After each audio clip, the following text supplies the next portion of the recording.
chúa như là mưa chúa chúa đổ xuống trên cuộc đời con hồng con tâm trong tình yêu chúa bao trùm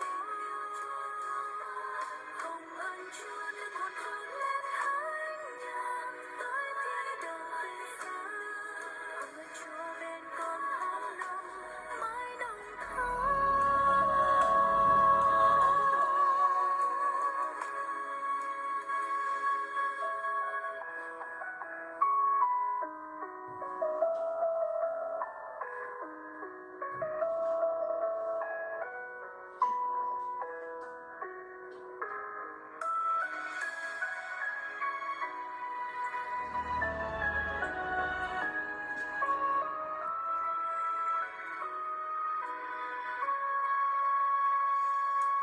Con đi khó nguy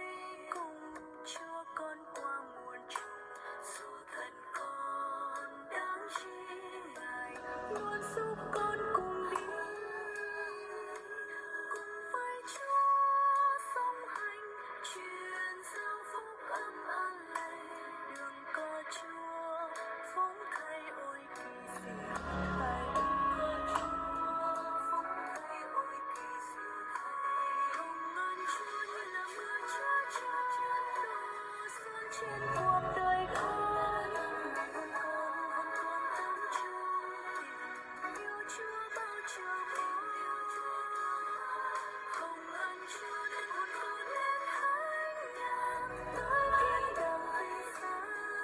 hồng ân Chúa bên con tháng năm mãi đồng thắm. Hồng ân Chúa như là mưa chúa chan đổ xuống trên cuộc đời con để hồn con tắm trong tình yêu Chúa bao trùm hồng ân Chúa như con vươn lên thánh nhạc tới thiên đàng từ xa hồng ân Chúa bên con tháng năm mãi đồng thắm. Hồng ân Chúa bên con tháng năm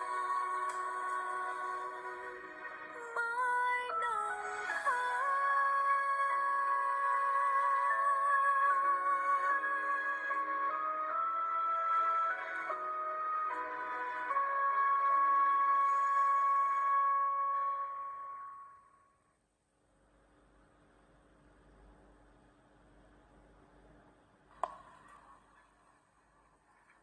Cộng đoàn